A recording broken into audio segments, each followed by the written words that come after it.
పరమ తండ్రిని ఆత్మతో సత్యంతో ఆరాధించడానికి చేరువచ్చిన పరిశుద్ధులందరికీ నా యొక్క హృదయపూర్వక వందనాలు తెలియజేసుకుంటూ ఈరోజు మనం పరిశుద్ధ గ్రంథం నుండి యోహాను సువార్త 17వ అధ్యాయం 17వ వచనం చదువుకున్నాం. యోహాను సువార్త 17వ అధ్యాయం 17వ వచనం. సత్యమందు వారిని ప్రతిష్ఠ చేయము, ఈ వాక్యమే సత్యము. ప్రార్థన చేసుకుందాం. మమ్మల్ని మిక్కిలిగా ప్రేమిస్తున్న మా ప్రియ పరలోక తండ్రి, మీకు వందనాలు, కృతజ్ఞతలు. అనే సమయం ముందు మీ యొక్క వాక్యాన్ని మేము ధ్యానించుతుండగా మేమందరం వాక్యాన్ని విని భద్రపరుచుకొని ఫలించినట్టు దీవించండి. అలాగే వాక్యానుసారంగా జీవిస్తూ నీ నామానికి మహిమ ఘనత వచ్చేలాగా మమ్మల్ని ప్రోత్సహించి నడిపించమని, అలాగే వాక్యం ధ్యానిస్తుండగా మాకు మేలుకరంగా ఉన్నట్లు నాయన వాక్యాన్ని ఏ రీతిగా బోధిస్తే అర్థమవుతుందో ఆ రీతిగా చెప్పగలిగే సామర్థ్యాన్ని నాకు కలగజేయమని, మీ సన్నిధిలో ఉన్న ప్రతి బిడ్డను ఆశీర్వదించమని, అలాగే ఆయన సంఘంలో ప్రతి ఒక్కరూ ఆత్మీయంగా ఎదుగుతూ పరిశుద్ధపరచబడుతూ నిత్య జీవాన్ని ప్రతి ఒక్కరూ సంతరించుకునేలాగా మాలో ప్రతి ఒక్కరిని ఆస్వాదించి మాలో లోపాలను మీ యొక్క వాక్యం ద్వారా సరిచేసి నడిపించి మీరే మహిమ ఘనత పొందమని యేసు నామమున ప్రార్థన అడిగి వేడుకుంటున్నాను తండ్రి. ఆమేన్. ఈ సమయం ముందు మనం యోహాను సువార్త 17వ అధ్యాయం 17వ వచనాన్ని ధ్యానించబోతున్నాం. చదవబడిన లేఖన భాగంలో సత్యమందు వారిని ప్రతిష్ఠ చేయము, నీ వాక్యమే సత్యము అని రాయబడి ఉన్నది. అనగా దేవుడు క్రీస్తునందు అనే పరిధిలోకి క్రీస్తు యొక్క శరీరంలో అవయవాలుగా చేర్చబడిన మనము ప్రతిష్ఠ చేయబడాలన్నది దేవుని యొక్క ఉద్దేశం. అనగా పవిత్రపరచబడుతూ మనిషి క్రీస్తు సారూప్యంలోనికి రావాలని దేవుని యొక్క ఉద్దేశమై ఉన్నది. కాబట్టి మనం దేవుడు ప్రత్యేకమైన వాడు కనుక ఆయనకు జన్మించినటువంటి మనం కూడా ప్రత్యేకంగా జీవించవలసిన వారమై ఉన్నాం. ప్రత్యేకంగా జీవించడం అంటే దేవునికి అసహ్యమైనవి, దేవుడు యొక్క ఉగ్రతకు లోనయ్యేటువంటి క్రియలుకి మనం దూరంగా ఉండాలి. అనగా దేవుని యొక్క ఉగ్రత కింద మనం జీవించకూడదు, ప్రత్యేకంగా జీవించాలి. అనగా దేవుని యొక్క చిత్తానుసారంగా దేవుని యొక్క చట్టానికి లోబడుతూ జీవించాలి. కాబట్టి దేవుడు పాత నిబంధనలో కూడా నేను పరిశుద్ధులై ఉండులాగానే మీరు కూడా పరిశుద్ధులై ఉండుడి అని పలుమార్లు హెచ్చరించడం మనం గమనించవచ్చు. అలాగే దేవునితో నిబంధన చేసుకున్నటువంటి కొత్త నిబంధన చేసుకున్నటువంటి మనం కూడా పరిశుద్ధులై ఉండాలని దేవుడు మనలను హెచ్చరిస్తున్నాడు. ఎందుకనక మన పరమ తండ్రి పరిశుద్ధులై ఉండులాగున పరిశుద్ధులై ఉన్నాడు కనుక మనం కూడా పరిశుద్ధంగా ఉండాలన్నది దేవుని యొక్క ఉద్దేశమై ఉన్నది. అపోస్తల కార్యములు 2వ అధ్యాయం 38వ వచనంలో చూసినట్లయితే మనం పేతురు ఇలాగూ హెచ్చరించాడు, మారు మనసు పొందుడి, పాపక్షమాపణ నిమిత్తం ప్రతి ఒక్కరు బాప్తిసం పొందవలసిందే, అప్పుడు మీరు పరిశుద్ధాత్మ వరమును పొందుదురు అని. కాబట్టి పరిశుద్ధాత్మ వరమును పొందుకున్నటువంటి మనము ఆత్మ వలన మనం పరిశుద్ధపరచబడతాం. పేతురు రాసిన మొదటి పత్రిక 1వ అధ్యాయం ఒకసారి చదువుకుందాం. పేతురు రాసిన మొదటి పత్రిక 1వ అధ్యాయం 2వ వచనం చదువుకుందాం. 1 పేతురు 1వ అధ్యాయం 2వ వచనం. దేవుని భవిష్యత్ జ్ఞానమును బట్టి ఆత్మ వలని పరిశుద్ధత పొందిన వారై విధేయులగుటకును యేసుక్రీస్తు రక్తం వలన ప్రోక్షింపబడుటకును ఏర్పరచబడిన వారికి అని ఇక్కడ పేతురు కపదోకియా, ఆసియా, గలతియా, పొంతు, బితునియా అనే దేశంలో యందు చెదరిన వారిలో చేరిన యాత్రికులకు శుభమని చెప్పి వారిని హెచ్చరించడం జరిగింది. కాబట్టి సహోదరులారా, క్రైస్తవులు పరిశుద్ధపరచబడటం అనేది ఎల్లప్పుడూ జరిగేటువంటి ఒక కార్యక్రమం. ఎందుకనగా ఏ ఒక్కళ్ళు కూడా బాప్తిసం తీసుకోగానే 100% పరిశుద్ధులు అవ్వరు. ఎందుకనగా వాక్యం అనే పాలను అపేక్షించుచు ఎదగవలసిన వారమై ఉన్నాము. కాబట్టి పరిశుద్ధత పొందిన వారై విధేయులగుటకును మనము క్రీస్తు యొక్క సువార్తను అంగీకరించి చేసుకున్నటువంటి నిబంధనకు విధేయత చూపిస్తూ ఉండుటకే మనం పరిశుద్ధపరచబడ్డాము.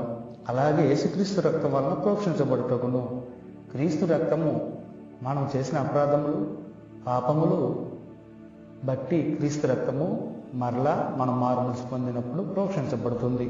కాబట్టి ఆ వ్యక్తికి దేవుడు మరలా హృదయాన్ని శుద్ధి చేసినప్పుడు, మనస్సాక్షి శుద్ధి చేసినప్పుడు ఆ వ్యక్తి పవిత్రతను పొందుకుంటాడు, అనగా పరిశుద్ధపరచబడతాడు. కాబట్టి తాను చేసిన అపరాధములు విడిచిపెట్టి వాటి ప్లేస్లో దేవుని నీతిని పెంచుకునేవారుగా ఉంటారు. కాబట్టి ఇటువంటి గొప్ప పరలోకపు ఆశీర్వాదము క్రైస్తవులమైన మనకు దేవుడిచ్చినటువంటి గొప్ప ధన్యతగా మనం తీసుకోవాలి. కాబట్టి సహోదరులారా, మనము సత్యాన్ని నమ్మవలసిన వారమై ఉన్నాము. క్రైస్తవులు సత్యమును బాప్తిస్మం అనంతరము, దేవునితో నిబంధన చేసుకున్న అనంతరము సత్యమును నమ్మటం అనేది దేవుని యొక్క సంకల్పమై ఉన్నది. కాబట్టి దేవుని జన్మించి పసిబిడ్డలుగా ఉన్న మనము సత్యమును నమ్మటం, వాక్యమును నేర్చుకునటం అనేది మనం దినచర్యలో ఒక భాగంగా ఉండిపోవాలి. ఎలా అంటే శరీరాన్ని పెంచుకొనడానికి, పోషించుకోవడానికి తీసుకునేటువంటి జాగ్రత్తలు అనేకం ఉంటాయి. కానీ ఆత్మీయంగా ఎదగడానికి ఏ ఒక్కరు కూడా సమయాన్ని వెచ్చించరు. సత్యాన్ని నమ్మి వాక్యానుసారంగా ఎదిగేటువంటి వ్యక్తులు మాత్రమే రక్షణలో కొనసాగుతారు. లేని ఎడల తన యొక్క రక్షణను కోల్పోతారు, మరలా దేవుని ఉగ్రత కిందకు వెళ్ళే ప్రమాదం ఉంటుంది. రెండవ దశలోనికి రాసిన పత్రిక 2వ అధ్యాయం, దశలోనికైలకు రాసిన 2వ పత్రిక 2వ అధ్యాయం 13 నుంచి 14 వరకు చదువుకుందాం. ప్రభు వలన ప్రేమింపబడిన సహోదరులారా, ఆత్మ మిమ్మును పరిశుద్ధపరచుట వలనను, మీరు సత్యమును నమ్ముట వలనను రక్షణ పొందుటకు దేవుడు ఆది నుండి మిమ్మును ఏర్పరచుకొనెను. కాబట్టి రక్షణను పొందుకొనుటకు దేవుడు ఏం చేశాడు? ఆత్మ వలన పరిశుద్ధపరచబడుతున్నాము. అలాగే సత్యమును నమ్ముట వలనను. చాలామంది మేము రక్షించబడ్డాము, బాప్తిసం తీసుకున్నాము, 10 సంవత్సరాలు అయింది, 15 సంవత్సరాలు అయింది, 20 సంవత్సరాలు అయింది, బాప్తిసం తీసుకున్నాము, మేము క్రైస్తవులము, మేము రక్షించబడ్డాము అనేటువంటి సొంత స్వచిత్తంతో స్వభావంతో జీవించేవారు ఉంటారు. కానీ సత్యమును నమ్ముట వలనను రక్షణ పొందుటకు అని రాయబడి ఉన్నది ఇక్కడ. కాబట్టి సత్యమును నమ్మటం అనేది దేవుని యొక్క ఉద్దేశమై ఉన్నది. దేవుడు క్రీస్తు ద్వారా ఇచ్చిన చట్టాన్ని మనం గౌరవించి అనుకూల పరిస్థితులే కానివ్వండి, ప్రతికూల పరిస్థితులే కానివ్వండి, ఏ పరిస్థితిలోనైనా సరే దేవునికి లోబడే విధంగా మనం జీవించాలి. కాబట్టి ఎలా జీవించాలి, ఏది చేయాలి, ఏది చేయకూడదు, ఎక్కడ ఎలా ప్రవర్తించాలి, ఎక్కడ ఎలా ప్రవర్తించకూడదు, మన హృదయంలో ఏముండాలి, ఏముండకూడదు, ఇవన్నీ కూడా దేవుడు క్రీస్తు ద్వారా మనకు అనేకమైనటువంటి హెచ్చరికలు ఇవ్వటం జరిగింది. కాబట్టి సహోదరులారా, యేసుక్రీస్తు ద్వారా, అపోస్తుల ద్వారా ఇవ్వబడినటువంటి దేవుని చట్టాన్ని అనగా సత్యాన్ని మనం నమ్ముచు అభ్యాసం చేస్తూ ఉన్న వ్యక్తులు మాత్రమే రక్షించబడతారే తప్ప బాప్తిసం తీసుకొని మేము రక్షించబడ్డాం అనేటువంటి భావనలో చాలామంది జీవిస్తున్నారు. కాబట్టి అటువంటి భావన నుంచి బయటకు రావాల్సిన అవసరత ఉన్నది. కాబట్టి సత్యవాక్యము నమ్ముట వలనను, వాక్యానికి విధేయత చూపించటం వలనను ఏమవుతామంటే మనం ప్రతిష్ఠించబడతాం, అనగా పవిత్రపరచబడతాం. వాక్యానుసారంగా జీవించాలన్నది దేవుని యొక్క ఉద్దేశం అయి ఉన్నది. కాబట్టి సత్యం మనల్ని ఏం చేస్తుందంటే పవిత్రపరుస్తుంది, ప్రతిష్టపరుస్తుంది. కాబట్టి మనం ప్రతిష్ఠించబడినట్లు సత్యవాక్యాన్ని మనం నమ్మువారంగా ఉండాలి. కాబట్టి మన విశ్వాసం అనేది బలపరచబడుతూ మనం అంచెలంచెలుగా ఎదిగే వారంగానే ఉండాలి. కాబట్టి ఎల్లప్పుడూ వాక్యం అనే పాలను అపేక్షించడానికి ఇష్టపడాలి. అటువంటి వ్యక్తులు మాత్రమే రక్షించబడతారు. కానీ తొందరగా సత్యవాక్యాన్ని యాక్సెప్ట్ చేసి ఒప్పుకొని వెంటనే తొలగిపోయేవారు ఉంటారు. నామకార్థంగా మాత్రమే ఆదివారమున సమాజంగా కూడుకుంటానికి, సంఘంగా కూడుకుంటానికి వస్తారు. అదొక ఆచారంగా భావించేవారు ఉంటారు. కానీ మనము రక్షణలో కొనసాగటానికి, పరిశుద్ధపరచబడటానికి దేవుడు క్రీస్తునందు అనే పరిధిలో మనము ఉంచాడు. కాబట్టి క్రీస్తునందు అనే పరిధిలో ఉన్న మనము ఏం చేయాలంటే మనము పరిశుద్ధపరచబడాలి అన్న విషయాన్ని మనం గుర్తుపెట్టుకోవాలి. అనగా ఆత్మీయంగా ఎదగాలి, దేవునికి ప్రత్యేకంగా జీవించాలి. కాబట్టి దేవునికి ఉద్దేశము ఏమై ఉన్నదంటే ఈ లోకంలో క్రైస్తవులమైనటువంటి మనము ఎప్పటికప్పుడు స్వపరీక్ష చేసుకొనొచ్చు.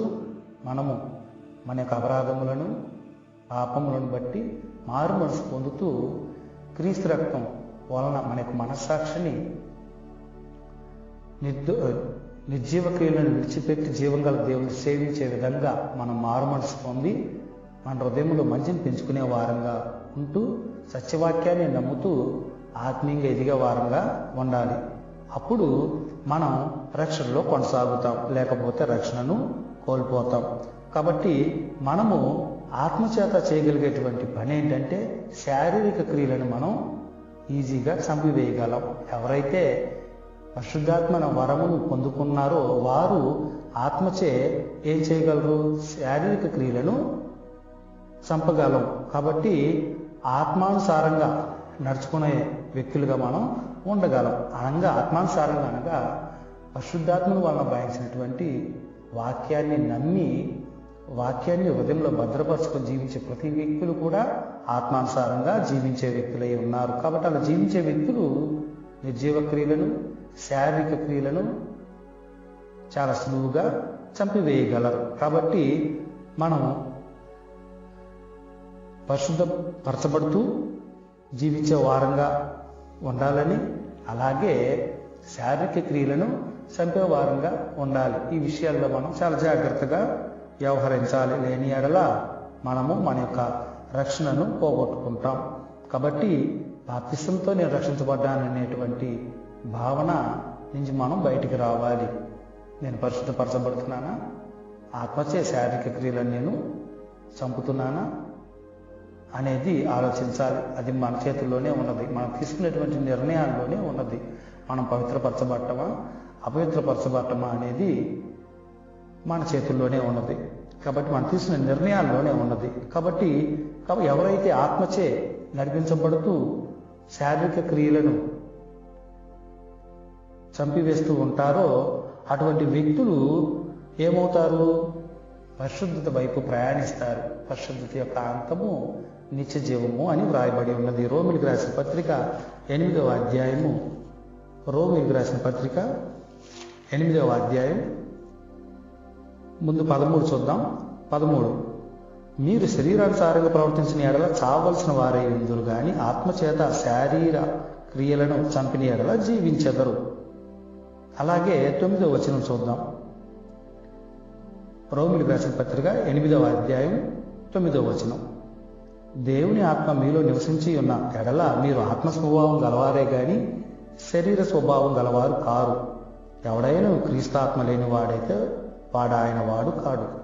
దేవునితో సంబంధము దూరమైపోవటము లేక ఎడబాటు అనేది ఎప్పుడు జరుగుతుందంటే మనలో ఉన్న పరిశుద్ధాత్ముడు వెళ్ళిపోయినప్పుడు, పరిశుద్ధాత్ముడు దుఃఖపడినప్పుడు, పరిశుద్ధాత్ముడు మనలో నుంచి వెళ్ళిపోయినప్పుడు క్రీస్తుతో మనం సంబంధాన్ని కోల్పోతాం.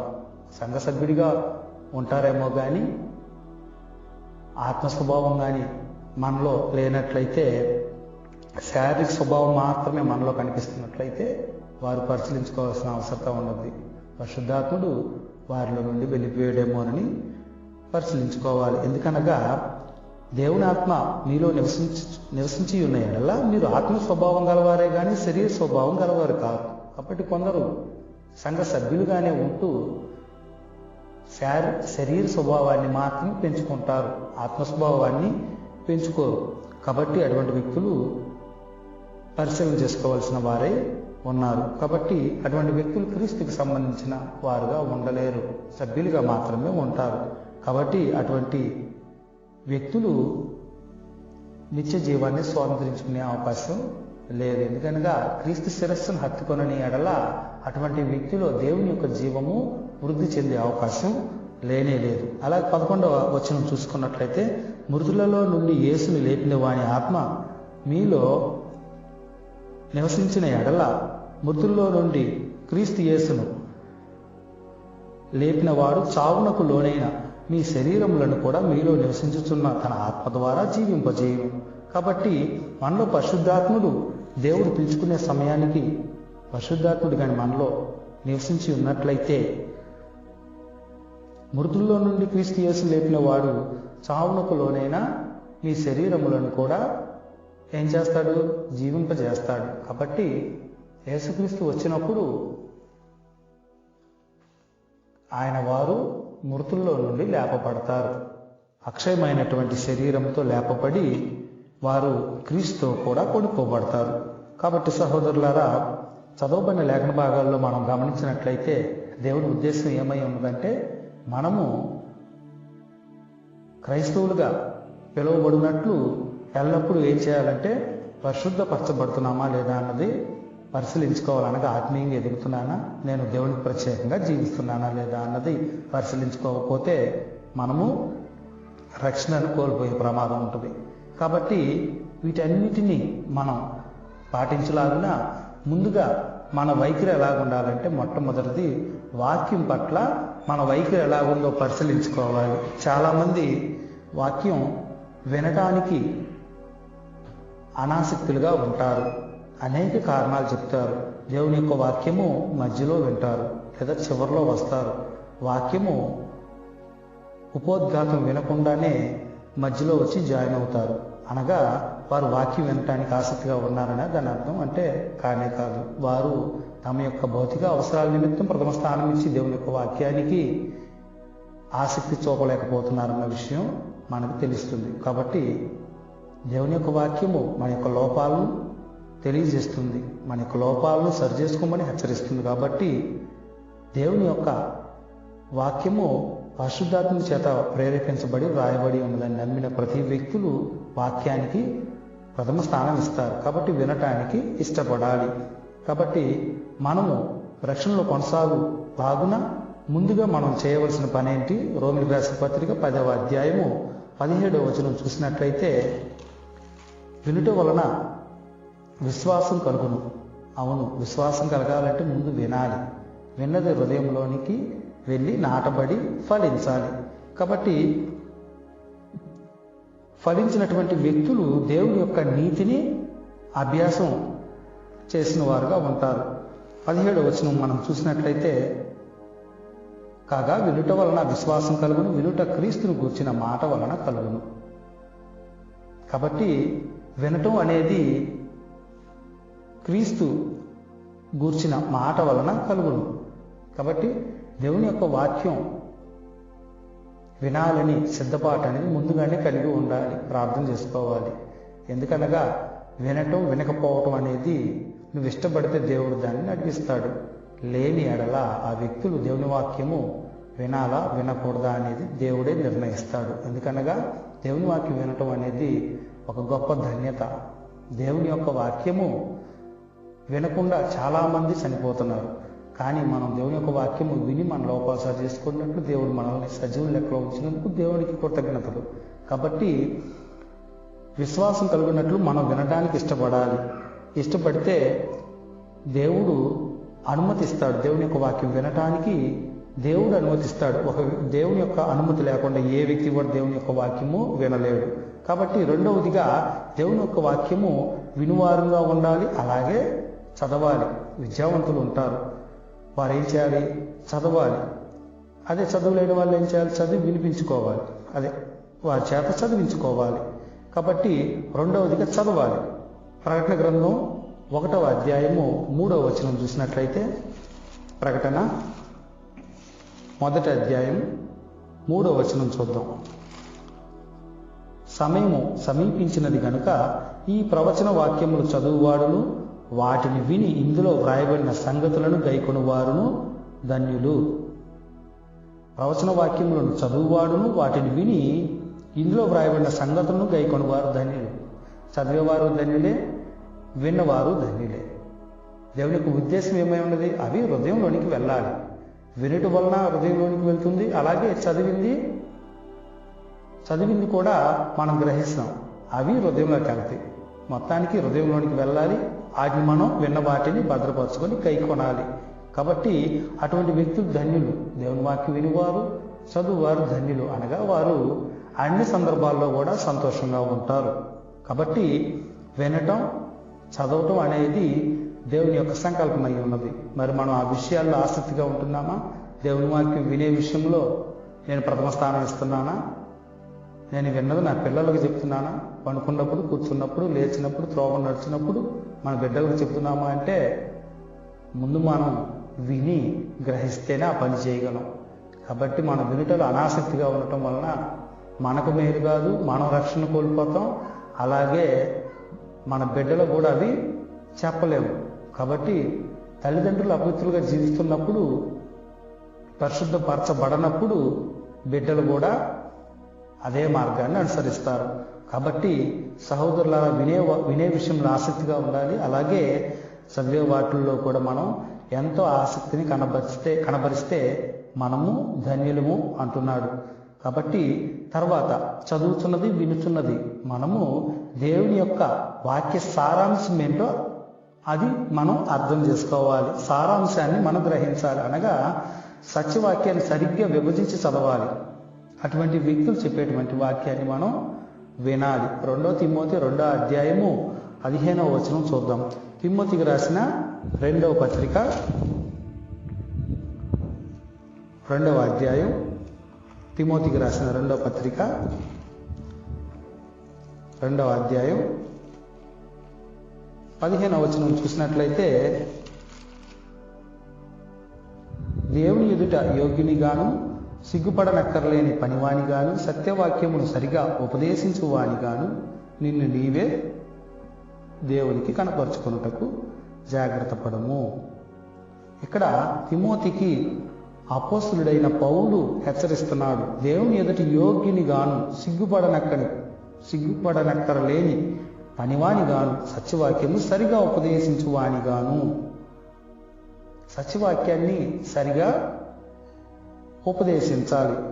సరిగ్గా ఉపదేశించలేని వారు కూడా ఉంటారా అంటే ఉంటారు. అబద్ధ బోధకులు ఉంటారు. దేవుని యొక్క వాక్యం అక్కడ ఏ ఉద్దేశంతో రాయబడిందో ఆ ఉద్దేశాన్ని శ్రోతలకు చెప్పలేని స్థితిలో ఉంటారు. కాబట్టి సత్యవాక్యాన్ని విభజించి దేవుడు ఏ ఉద్దేశంతో రాశాడు, దేవుడు అక్కడ హెచ్చరిక ఎవరికి చేస్తున్నాడు, ఎవరు ఏం చేయాలన్నది అక్కడ సందర్భం తెలిసి ఉండాలి. లేకపోతే విద్యావిహీనులు, అస్థిరులు ఏమవుతారు? తన స్వకీయ నాశనానికి వారు బోధిస్తారు. అలాగే విన్నవారు కూడా నాశనం అవుతారు. కాబట్టి సత్యవాక్యం సరిగ్గా విభజించబడిన వాక్యాన్ని మాత్రమే మనం వినువారంగా ఉండాలి. చదివేటప్పుడు సరిగ్గా విభజించి చదవాలి. అంతేగాని వాక్యాన్ని అపార్థం చేసుకొని కానీ మనం కానీ చదువుకున్నట్లయితే ఎటువంటి ఉపయోగం ఉండదు. ఉదాహరణకు ట్యాబ్లెట్స్లో నకిలీ ట్యాబ్లెట్స్ ఉంటాయి. చూడటానికి రెండు ఒకలాగే ఉంటాయి. కానీ మనకి జబ్బు నయం అవటానికి ఏ మందు పనిచేస్తుంది? ఒరిజినలే పనిచేస్తుంది. కానీ అలాగే ఉన్నటువంటి నకిలీ ట్యాబ్లెట్స్ ఇంకా మనకి పనిచేస్తుందంటే అది జబ్బు నయం చేయదు, ప్రాబ్లం ఇంకా ఎక్కువ చేస్తుంది. అలాగే సత్యవాక్యము పరిశుద్ధమైనది, సత్యవాక్యము నిర్మలమైనది, మాన్యమైనది. అటువంటి వాక్యాన్ని మనం కలిపి చదివేవారి యొక్క బోధలకు మనం అలవాటు పడకూడదు. వారికి చెవి ఒగ్గకూడదు. దురద చెవులు గలవారై వారు చేసేటువంటి విభిన్న బోధలకు తట్టు మనం తిరగకూడదు. తర్వాత మూడవదిగా మనం ఇప్పుడు చూసింది ఏంటంటే సత్యవాక్యాన్ని సరిగ్గా విభజించి చదువుతున్నానా వింటున్నానా అన్నది.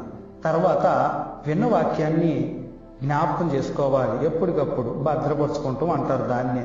ఎల్లప్పుడూ జ్ఞాపకం చేసుకోవాలి. ఎందుకు జ్ఞాపకం చేసుకోవాలంటే మనము సులువుగా చిక్కులు పెట్టే పాపం చేసే ప్రమాదం ఉంది. అలాగే సాతానుడు మనం ఏమరపాటులో ఉన్నప్పుడు, మనం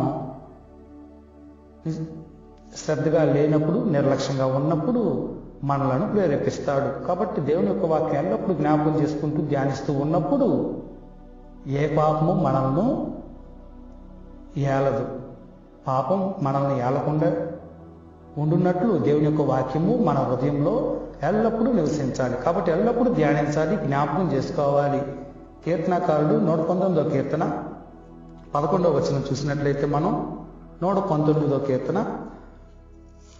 11వ వచనం,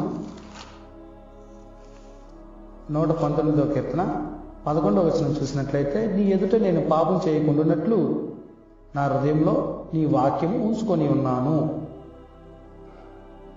దేవుని ఎదుట పాపం చేయకుండానట్లు నా హృదయంలో నీ వాక్యం ఉంచుకొని ఉన్నాను. పాపం అనగా ఆజ్ఞాతిక్రమం. దేవుని యొక్క ఆజ్ఞలను జ్ఞాపకం చేసుకునేటువంటి వ్యక్తి శోధన వచ్చినప్పుడు అది పాపం తెలుస్తుంది కాబట్టి పాపం చేయడు. కాబట్టి మనం ఏం చేయాలి? శోధనలు వచ్చినప్పుడు తలంపులు, సాతానుడు తలంపులు పెడుతున్నప్పుడు మనం పాపం చేయకుండాన్నట్లు, శోధనలో ప్రవేశింపకుండాన్నట్లు మనకేం తెలిసి ఉండాలి? దేవుని యొక్క ఆజ్ఞలు, దేవుని యొక్క చట్టము బాగా తెలిసి ఉండాలి. దేవుని యొక్క వాక్యం విని మర్చిపోయేవారుగా ఉండినట్లయితే మనకు ఎటువంటి ఉపయోగం ఉండదు. కాబట్టి దేవుని యొక్క వాక్యాన్ని జ్ఞాపకం చేసుకుంటూ, భద్రపరుచుకుంటూ, ధ్యానిస్తూ ఇతరులకు చెబుతూ ఉన్నట్లయితే ప్రతికూల పరిస్థితుల్లో మనం పాపం చేయకుండాన్నట్లు వాక్యం మనల్ని రక్షిస్తుంది. కాబట్టి ఇలాగూ దేవుని యొక్క వాక్యం యొక్క సారాంశాన్ని మనం జ్ఞాపకం చేసుకోవాలి. దానికి పగలు రాత్రి అని తేడా ఏమీ ఉండదు. దేవుని యొక్క వాక్యాన్ని పగలు రాత్రి ధ్యానించాలి. ఎందుకనగా పాపం చేయటానికి పగలే కాదు, రాత్రే కాదు, ఏ సమయం అయినా సరే మనిషి పాపం చేసే అవకాశం ఉంటుంది. కాబట్టి దేవుని యొక్క వాక్యము పగలు రాత్రి ధ్యానించాలి. అనగా మనల్ని శోధించడానికి సాతానుడు ఆ సమయం ఈ సమయం అని పెట్టుకోడు. కాబట్టి సాతానుడు ఎప్పుడు శోధించినను, ఎప్పుడు ఏ తలంపులు పుట్టిస్తులను మనం పాపం చేయకుండాన్నట్లు మనం పగలు రాత్రి కూడా దేవుని యొక్క వాక్యాన్ని ధ్యానించే వారంగా ఉండాలి. ధ్యానించడం అనగా బైబిల్ ముందు పెట్టుకొని 24 అవర్స్ చదవమని అర్థం కాదు. విన్న వాక్యాన్ని భద్రపరుచుకొని ప్రతికూల సమయాల్లో అవి జ్ఞాపకానికి తెచ్చుకోవాలి. అందుకే యెహోషువ గ్రంథంలో 1వ అధ్యాయము 8వ వచనం చూసినట్లయితే తండ్రైన దేవుడు యెహోషువను హెచ్చరిస్తున్నటువంటి విధానాన్ని మనం ఒకసారి చూద్దాం. యెహోషువ గ్రంథం 1వ అధ్యాయము 8వ వచనం, ఈ ధర్మశాస్త్ర గ్రంథమును నీవు బోధింపక తప్పిపోకూడదు. దానిలో వ్రాయబడిన వాటన్నిటి ప్రకారము చేయుటకు నీవు జాగ్రత్త పడినట్లు దీవారాత్రము దాన్ని ధ్యానించిన ఎడల నీ మార్గమును వర్ధిల్ల చేసుకొని చక్కగా ప్రవర్తించదవు. కాబట్టి దేవుని యొక్క చిత్తానుసారమైన ప్రవర్తన ఒక వ్యక్తికి ఎలా వస్తుందంటే, దేవుని యొక్క ధర్మశాస్త్రాన్ని దీవారాత్రములు ధ్యానించేవారు మాత్రమే ప్రవర్తించగలరు. ఎందుకనగా ఒక వ్యక్తి ఎలా ప్రవర్తించాలో ఎలా ప్రవర్తించకూడదో హెచ్చరించేది దేవుని యొక్క వాక్యం మాత్రమే. కాబట్టి సహోదరులారా, అటువంటి నిర్మలమైనటువంటి వాక్యాన్ని మనం పగలు రాత్రి ఏ సమయమైనా సరే ధ్యానించే వారంగా మనం ఉండాలి. కాబట్టి వాక్యం నేర్చుకున్నటలో, వినుటలో ఆసక్తిగా ఉండాలన్నది దేవుని యొక్క ఉద్దేశము. కాబట్టి ముందుగా మనం వాక్యం పట్ల మన వైఖరి ఎలా ఉండాలంటే వినేవారుగా ఉండాలి, చదివేవారుగా ఉండాలి. అలాగే సత్యవాక్యం యొక్క సారాంశాన్ని గ్రహించే విధంగా సత్యవాక్యాన్ని సరిగ్గా విభజించే వారి బోధన వినాలి. అలాగే చదివేటప్పుడు జాగ్రత్త పడాలి. దేవుని యొక్క వాక్యము మనం పాపం చేయకూడనట్లు, హృదయంలో నివసించినట్లు జ్ఞాపకం చేసుకోవాలి, ధ్యానించాలి. ఎప్పుడంటే పగలు రాత్రి, ఎప్పుడైనా సరే దేవుని వాక్యాన్ని ధ్యానించాల్సిందే. అప్పుడు మనము దేవుని యొక్క చిత్తానుసారంగా జీవించగలము. కాబట్టి ఆత్మ చేత నడిపించబడేటువంటి వ్యక్తులు శారీరక క్రియలను చంపివేయగలరు, ఆత్మ స్వభావంతో జీవించగలరు. అటువంటి ఆత్మ స్వభావంతో పరిశుద్ధాత్మ సహవాసంతో జీవించేటువంటి వ్యక్తులు, తండ్రి కుమార పరిశుద్ధాత్మ సహవాసంతో జీవించేటువంటి వ్యక్తులు చనిపోయినను యేసుక్రీస్తుని లేపినటువంటి ఆత్మ మనల్ని కూడా జీవింపజేస్తాడు. అనగా మనము పునరుత్థానులు అవుతాం. కాబట్టి క్రైస్తవులమైన మనము ఎలా జీవిస్తున్నాము? పరిశుద్ధపరచబడుతున్నామా? పరిశుద్ధతలో మనం శాతాన్ని పెంచుకుంటున్నామా? 10%, 20%, 30%, 40%, 50% ఇలా నేను నా యొక్క రక్షణను కొనసాగిస్తున్నానా? దేవుని ప్రత్యేకంగా జీవిస్తున్నానా అన్నది ఎవరికి వారు పరిశీలన చేసుకుంటూ మనలో ఉన్నటువంటి లోపాలను సరిచేసుకొని దేవుని ఎదుట యోగ్యమైన జీవితాన్ని జీవిస్తూ జీవం గల దేవుణ్ణి సేవించేవారుగా ఉండాలని మనవి చేస్తూ సెలవు తీసుకుంటున్నాను. అందరికీ వందనాలు. ప్రార్థన. మహాపరిశుద్ధుడు, మహోన్నతుడు, సర్వ సృష్టికి ఆధారభూతుడు అయిన మా ప్రియ పరలోక తండ్రి, మీకు వందనాలు, కృతజ్ఞతలు. నాయన, ఈ సమయం ముందు వాక్యాన్ని ధ్యానించడానికి అయోగ్యము, అలుపులము, ఏమాత్రం ఎన్నిక లేని వారమైన మమ్ములను నడిపించిన విధానానికి కృతజ్ఞతలు. విన్న వాక్యాన్ని నాయన మేము హృదయంలో భద్రపరుచుకొని ఏ పాపం చేయకుండాట్లు తండ్రి, ప్రతికూల అనుకూల సమయాల్లో వాక్యాన్ని జ్ఞాపకం చేసుకొని ఆత్మస్వభావంతో జీవించేటువంటి ధన్యతను మాకు కలగజేయమని, అలాగే తండ్రి మేము వాక్యం వినుటలో, చదువుటలో, అలాగే జ్ఞాపకం చేసుకున్నటలో ఆయన మేము వేగిపడేవారుగాను ఆసక్తిగాను ఉంటూ తండ్రి మా యొక్క జీవితాన్ని క్రీస్తు అనే బండ మీద మేము కట్టబడుతూ తండ్రి మీ ఎదుట యోగ్యమైన జీవితాన్ని జీవించే వారికి మమ్మల్ని ఆశీర్వదించమని ప్రార్థిస్తూ మీ ఆరాధన క్రమం అంతటా తోడుగా ఉండి మీరే మహిమ ఘనత పొందమని యేసునామమున ఈ ప్రార్థన అడిగి వేడుకొంచున్నాను తండ్రి.